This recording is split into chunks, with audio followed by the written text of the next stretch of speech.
It was Game 7, Madison Square Garden, the Eastern Conference semifinals, and the Indiana Pacers could not miss. They set a new playoff record. They shoot 67% from the field. They absolutely dog-walked the New York Knicks 130-109, and they advance. They will face the Boston Celtics in the Eastern Conference Finals. Tony East from Locked On Pacers joins me now. And Tony, this was a team all season who we saw could absolutely explode offensively, but this was next level. I mean, literally record-setting stuff. It was unbelievable. I mean, I've seen them do this before, obviously, because they had for a while the best offense the NBA had ever seen. But in a Game 7 that they came in and they said, you know, these games are all about who plays harder. These games can be ugly and sloppy. It was none of that. They played exactly how they wanted. They did everything they wanted offensively. They got whatever shot they hoped to get for almost the entire game. And not only did they get the shot they wanted, they made it almost every single time, like you said. And let's be clear, Peter, they shot 67.1% because they beat the record by 0.1. They need that percentage to have the record. But that says everything. I mean, they started 20 for 25. No matter what the Knicks could have done, injuries or no injuries, they're losing to this Pacers team when they play that well like they did today. They hit their identity. They hit it in stride, and they had no chance of losing in a game that was unlike a typical Game 7. They just absolutely dominated. Yeah, we think of Tyrese Haliburton as the engine for this team, but Aaron Nesmith was 8 of 8. Andrew Nembhard was 8 of 10. Myles Turner was 7 for 11. Like that's not going to happen every game, of course, but that is indicative of what we saw in this one on Sunday. And to my mind, this, although they're not going to set the record every game, this is how you beat the Boston Celtics. If you're going to put together a roadmap, it is, hey, just have a couple outlier games offensively and hope to get lucky once or twice. I know the Nuggets did too, so maybe I'm wrong here, but Pacers are one of the only teams that beat Boston twice in the regular season, right? Like they've already proven to themselves that they can do it. One of those being that epic in-season tournament quarterfinal game that really kind of put the Pacers on the map for this season. And, you know, their offense was absolutely dominant back at that stage of the season. And the second time they won was the game Haliburton got injured and their season really flipped. So some symmetry there. But yeah, in this game, I mean, Aaron Nesmith 8 for 8 and like pull up twos after getting by it. Like who'd expect Aaron Nesmith to take that shot? And he made a bunch of them.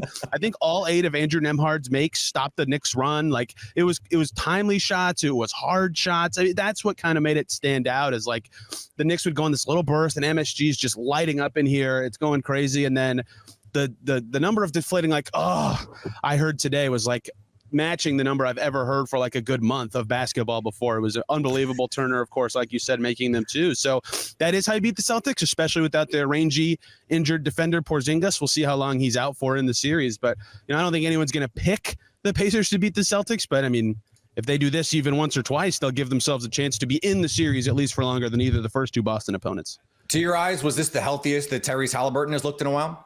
Yeah, you know, it's up there. I usually do my gauge with him on his dunking, and he didn't dunk in this game, which doesn't mean he's not healthy, but he's had a lot of games, at least in the last, let's say, month and a half to me, where I've thought, yes, he looks extremely healthy today, but it hasn't always been the case, as you point out. And he was finally off the injury report before Game 6 for the first time since, I believe, Game 3 of the first round. So, you know, clearly health growing for him. He had 2 good games in a row, great today. And you know what really got Haliburton going beyond health is when he gets a heckling fan. There's like a third level of Tyrese Haliburton that's above all NBA, all heckle Haliburton. That happened in the first half, and he's pointing at the guy. They're making the same hand motions back and forth at each other. It's not Spike Lee. It's not going to go down in a 30 for 30 documentary or anything like that, but it's what he needed. He had it in a couple of regular season games. He loves playing on the road, and he certainly looked very healthy. He couldn't miss. He got to his spots, and that's what stars do. They lead teams to big wins. If you're going to just try and put in perspective what we've seen over the last 2 rounds, I mean, they get a little lucky, of course, with the Bucks and some of the injuries. They get a little lucky with the Knicks and some of the injuries. How do you put into context what we've seen over the last 2 rounds?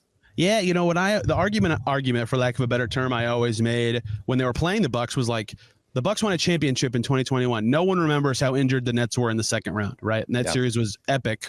Well, except Celtics fans, but yeah, go ahead. Right, but like, you know, the Clippers when they were really injured and they made no one remembers, right? That what is remembered is how far you got. And so, yes, the nerdiest of fans, and I mean this in an endearing way, the nerdiest of fans will remember the context of all these series. But what are the Pacers supposed to do? You know, not feel good about it? They're in the conference finals for the first time in a decade, and only, I think, the fourth time this century, right? Like that's a huge deal and a very impressive feat for a team that is starting like has like 5 guys on rookie contracts in their rotation. And they've had certainly high peaks, like including tonight, where you think, well, it wouldn't have mattered who was healthy. For the Knicks, Brunson was playing. OG was played, although he shouldn't have. In this game, they had everybody but Julius Randle, who you'd consider major, and they steamrolled them, right? So, like, they're not going to feel bad about it.